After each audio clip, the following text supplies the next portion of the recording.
Welcome back to Alumni Game, the show where three Gamecocks dive into South Carolina sports, football, hoops, the NCAA, everything that comes along with it. Where our opinions are never filtered, sometimes reasonable, and always fun. That's right. You can check out all of those takes that we have on YouTube, Instagram, and wherever you listen to your podcasts. Don't forget to like, subscribe, follow us on all those platforms.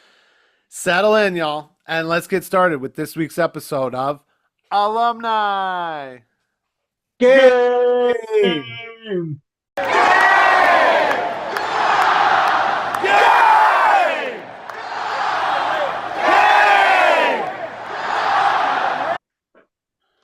Hey everybody, welcome back. Another episode of Alumni Game. We're getting into another new Gamecock here. We got some new guys on the squad.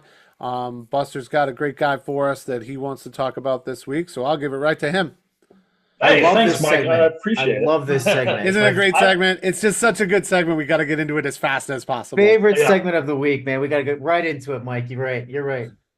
I'm not going to lie, Sam. It's my favorite too because I love following a lot of these guys, and I cannot wait. I follow them through the winter and the spring, and I cannot wait to see them in action in fall and start talking about whether they're going to be part of the two deep and going into the season, and whether or not they're going to have like some of the same kind of outcomes and accolades that some of our past players have done. You're So a hype man. You like building that. Dude, that I hype love it, train, man. baby. This is my favorite part of the off season. I picture you like hockey riding in on a train on the hype train. Woo woo woo woo. There we go, baby. All right, so the hype train is stopping in Savannah, Georgia, this week for sophomore David Busey, and I say Busey. I'm pretty sure it's Busey. Correct me if I'm wrong. Apologize if I am wrong. But the way I've heard it is Busey. So we're going to say David Busey. He's bringing the boom. This kind of Busey? Not that kind of Busey. Not as crazy. A little Like bit one of more my favorite normal. actors, Busey? Yeah. But David Busey, he's a defensive back, 6 foot. He's around 205 now. He came in about 180, 185. So obviously he's picked up some weight his first year in the program. Putting some He's from muscle on. Savannah. Savannah Christian Prep. He is from Savannah, same hometown as Mike Smith, our freshman phenom tight end from last year. Different school, though. Mike Smith went to, I think it's Savannah Charter or something charter school.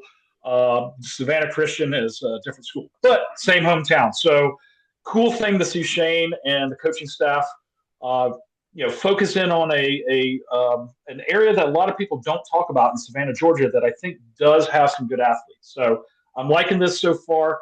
He was a camp eval. He came in. Coaches saw his physicality, his footwork, and his speed. What stands out, he's a big-time hitter.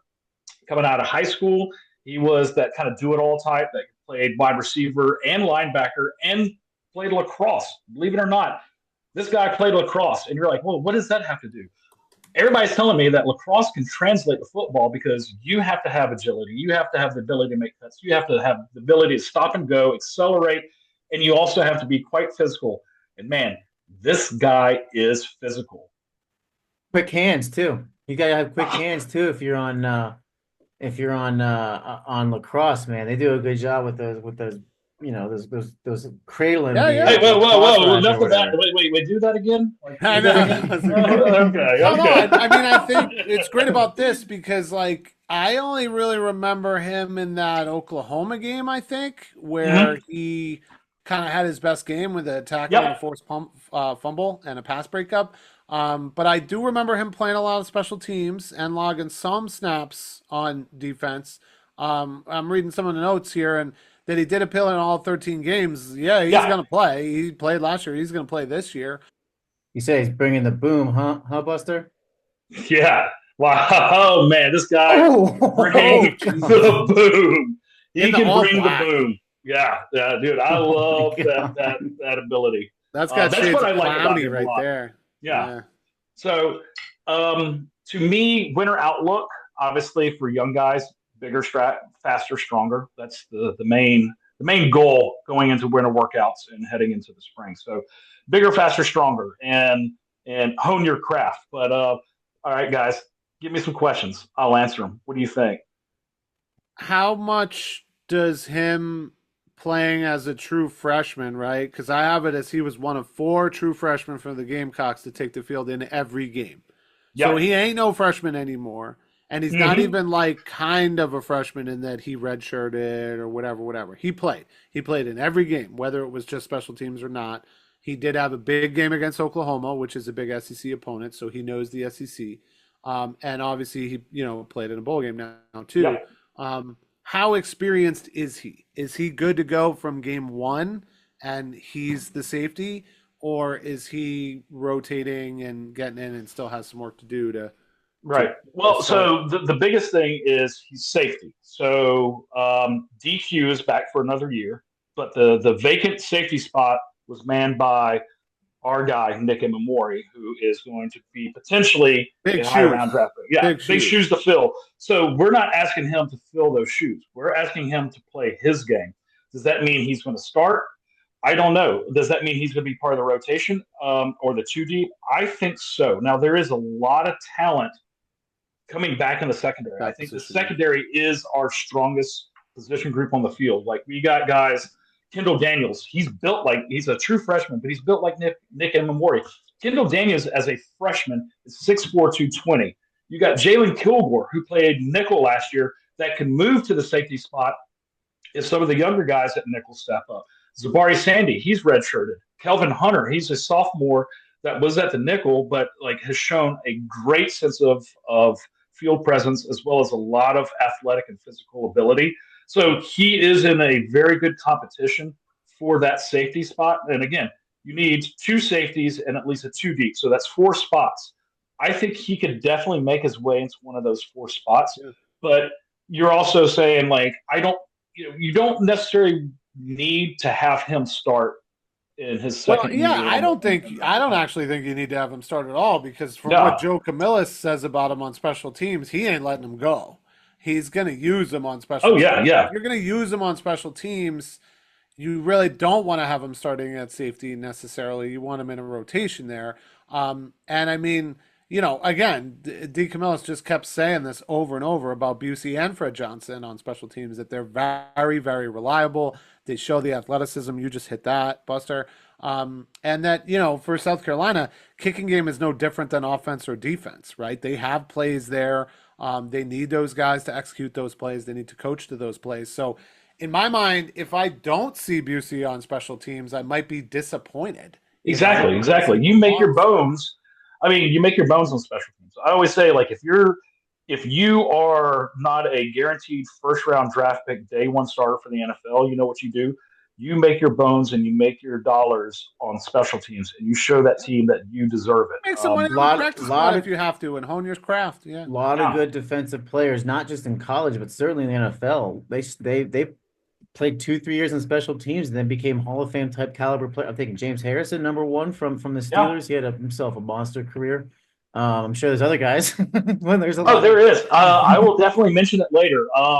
There's a guy that I'm going to talk about in relation with this David Busey talk. So we'll get there. But go ahead, ask me some more questions. Hold on one second, just because I gave Gary some love. I got some love here too. Starship Troopers, among other things. Yes. I met him a few months ago. Really nice guy.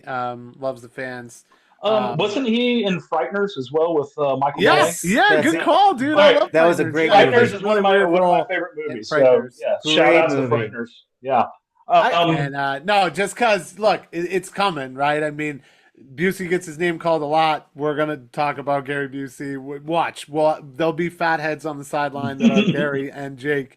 And if he's a big enough deal, watch Jake do something on social media, or maybe we'll bring him on the program ourselves. I don't know how big of a football fan he is. I know he's a big surfer and a big truck guy. So I got two questions. One, do you guys remember? Remember Gary Busey when he was playing himself on Entourage? I think those were probably some of the funnier. Entourage was the thing. Yeah, people don't talk about it anymore. But yeah, I did. Yeah. Wanted to fight Turtle, I think it was.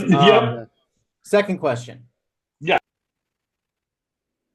I got a question for you, Buster. So my second question is, go for it. What is a player that you can kind of comp him to maybe an earlier Gamecock? If it's not a Gamecock, then maybe someone that that played in college and the NFL as we see more film and reels of him being awesome.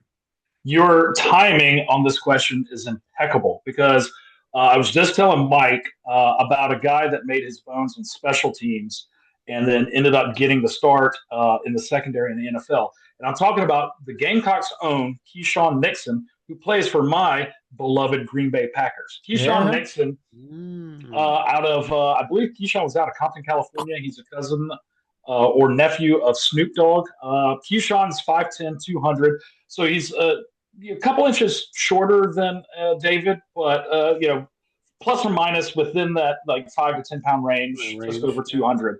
But Keisan made his bones playing special teams. Now, Keisan did it more from the offensive side, catching kicks and returning them for touchdowns.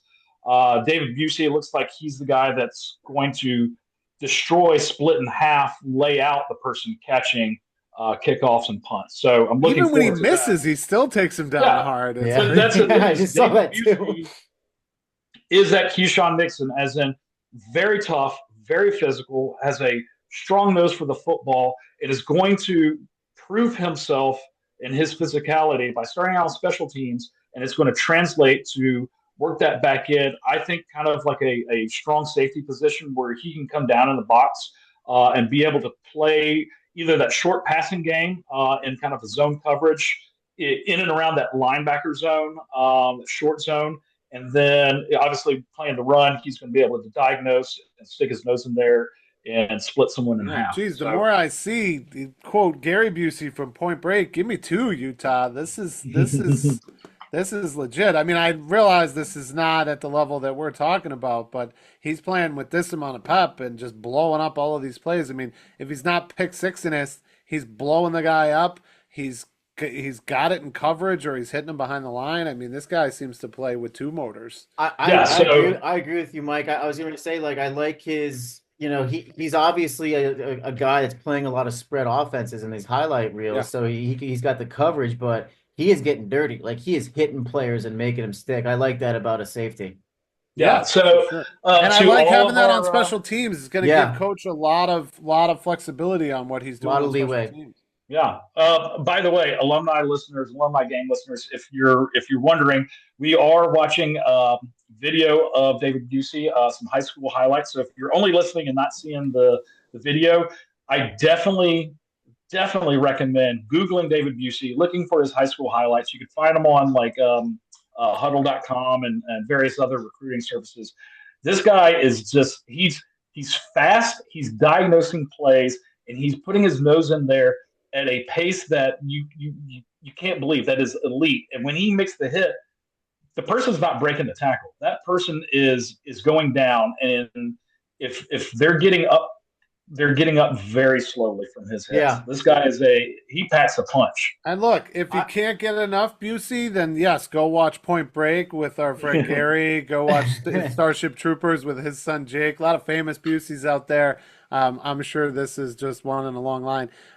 So another little sideswipe here. Can I make one observation that might not be PC real quick? Can I make one? Go for it. Yes. Hey, we're fine with that.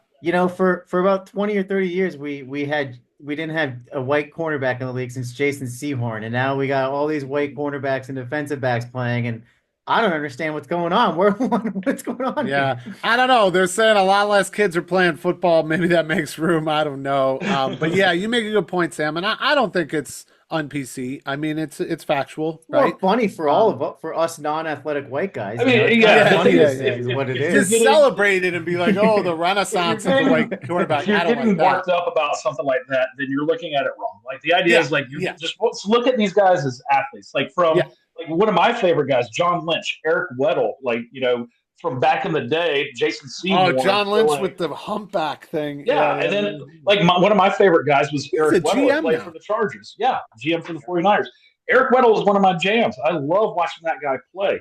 And then, like you said, Jason Sehorn was phenomenal. Very good looking, by the way.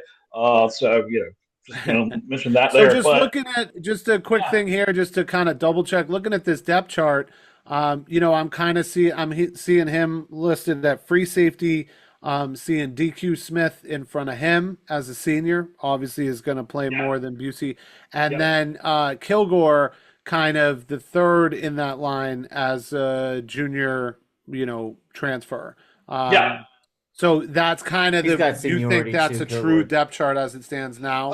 Well, so Busey, Kilgore. The hard part about the good question, Mike. The hard part, and it's the good part. So great question, Mike. Because like the best thing to have is too much talent. Like in the sense of you got to figure out a rotation. One of them gets hurt, one of them transfers, or something. You never know. So the idea is, for Torian Gray at his corners position, you got Vicari Swain, who showed out this past year, looked really good manning the one corner spot. The other corner spot that was vacated by OD Fortune, that could be filled by Brandon Cisse, the transfer that we got, or Miles Norwood, another transfer. Norwood's listed under what is LCB? Left cornerback. Left cornerback. Yep. So and then you still have Judge Collier, who played very well this year at the other corner position. So then nickel, the way that we play our defense, nickel is a good. You cross train at nickel, but it's a separate position from corner. Responsibilities are different. Responsibilities to safety are different. How you approach the scheme is different at nickel. So you do have dedicated nickel guys. Last year, Jalen Kilgore was our nickel.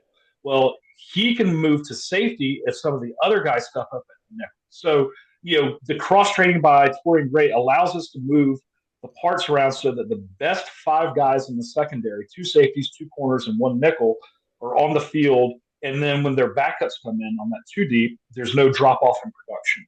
Right. So that's the biggest ticket. It did look like, from some of those highlights we were watching that you pulled up, but for us, Buster, it did look like he was playing a lot of nickel slot on the field there in those spread wideouts with 3 or 4 wideouts right there. So, that would be kind of an easy transition, you would imagine, for him to go from maybe not easy, right? It's obviously a much faster game than high school, but easier than if you had to move back to safety and learn. And that's the thing is, like, the biggest issues. Nick obviously was a sure tackler. He was big. Nick was 6'3", 220. He could make a play in the box, but obviously he showed that he could intercept the ball. LSU. Not going to mention that anymore because we got cheated. How many times do you think we've mentioned that over the course of our series? Zero times. Nothing. But like the idea is, what I haven't seen, and obviously this is what winter workouts and fall camp and summer workouts and film study is supposed to do, is someone like Busey. Obviously, you can get bigger, faster, stronger with Luke Day and the strength and conditioning program. But on the other side, he needs to show that he can be consistent in what he does. He needs to show that he can take that playbook, ingest it so that everything that he does becomes instinctual and not read and react. And then he needs to show I call it a leadership thing, but the idea is that you have to have a confidence on the field and off the field that if your teammate is in the wrong position, you got to be willing to voice out and say, hey, we're playing this particular scheme. You need to move here. Or we call this play, you need to be in this spot. So that's David Busey's primary task in the offseason. Bigger, faster, stronger in the winter. Spring into summer, digest the playbook, show your fundamentals and attributes on a consistent basis. Play, from first down to third down to and continue down, the special teams work. Play out. And continue that, and then show a little moxie and the leadership standpoint.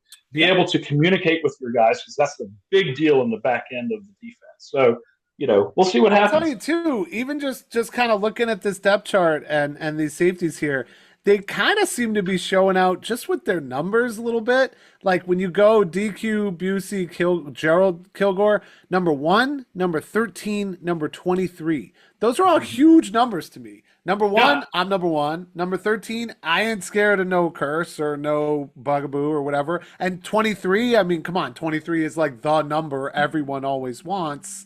Greatest of all time in basketball. Leading the charge. I just feel like these guys already have some energy as a group, just the way that they're presenting themselves. And the only thing we're going to get tripped up on is how many times are we going to say Kilgore and have to say, oh, no, Gerald. Oh, no, I meant Jalen. Yeah. Oh, no, I meant Gerald. Well, I mean, we're going to have to do even that still on the have. offensive side. Yeah, Because on the that's opposite side, we got Lenoris and Jaden Sellers, the two brothers there. We got brothers on the back end, and Gerald and Jalen Kilgore. So, yeah. Otherwise, you know, there's not too much to mix up. We got a Williams and a Willis. We yeah. got some biblical names here with Solomon. We don't have a Sodom and Gomorrah. Thank you, um, Yeah.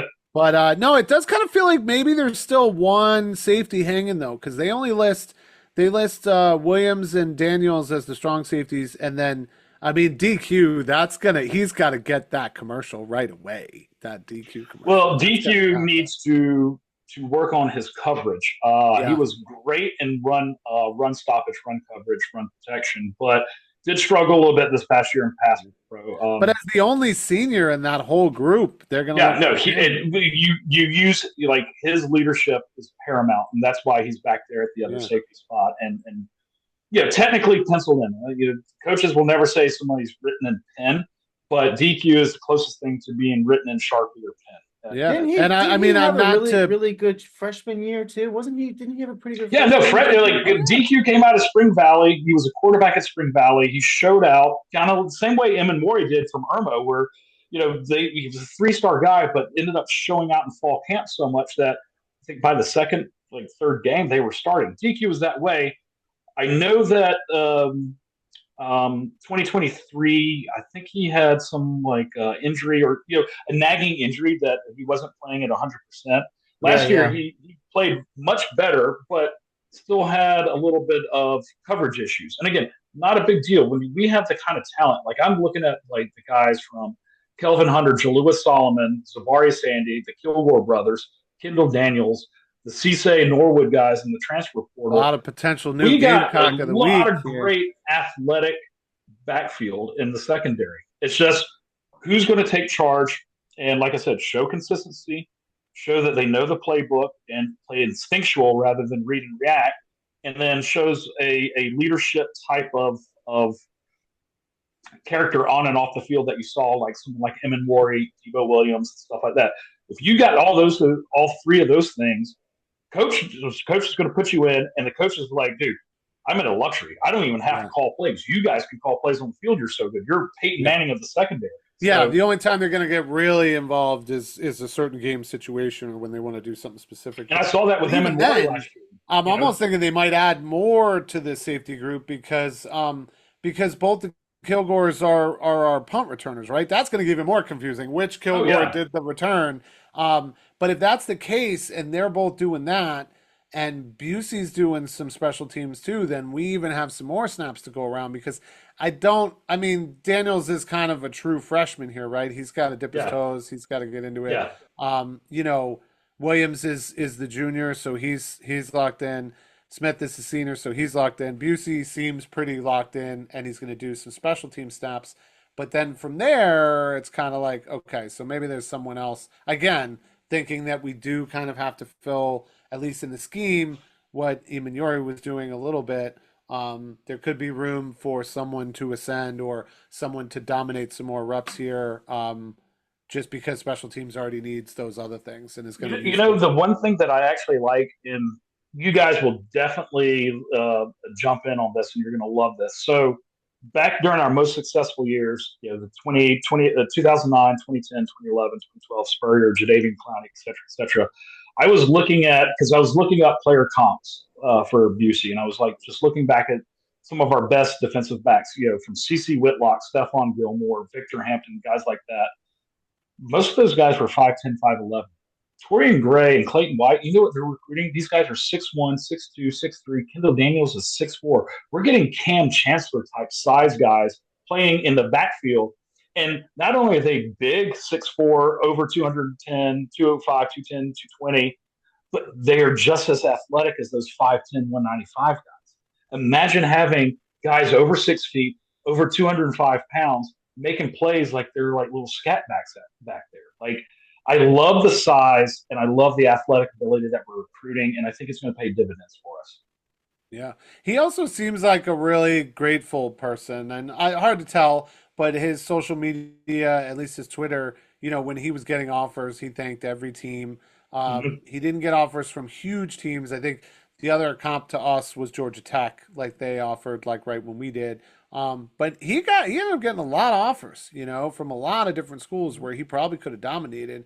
But that's Shane Beamer recruiting right there. Yeah, I mean the Green Wave, Georgia Tech, Georgia Southern, App State would have been a lot of fun. Iowa State, they're no slouch over there. West Virginia, he kind of had a pick of things that he could have done here, and he decided, going with us, and he hasn't really looked back. So that's been pretty cool. And then, not transferring and staying. Obviously, I don't know why you wouldn't. Obviously, with Yuri leaving, there's a lot of opportunity for him. But I'm excited to continue to see him on special teams too. He seems like a leader there. Seems like special teams coach is not going to let him go without a fight. Yeah. All right, Alumni gang fans. When it comes down to the season, if David Busey makes a move, you know who to thank for telling y'all how good he was. And if not, we'll go watch some more Gary Busey movies and call it a draw. And I'd love to hear Gamecock fans. What is there a player you want us to break down? Also, like Buster will break him down. I think he's got a pretty good feel for this Gamecock of the week in our scouting department on the boots ground down in Columbia, South Carolina. So appreciate your hard work, Buster. Yep. Let us know, fans. That'd be great. Yeah, that'd be great. And I think if I'm not wrong, that's going to wrap us up with David Busey and the new Gamecock of the week. Busey. And that is another episode Busey. of Alumni. Yay! Cox. David Love it, Busey. guys.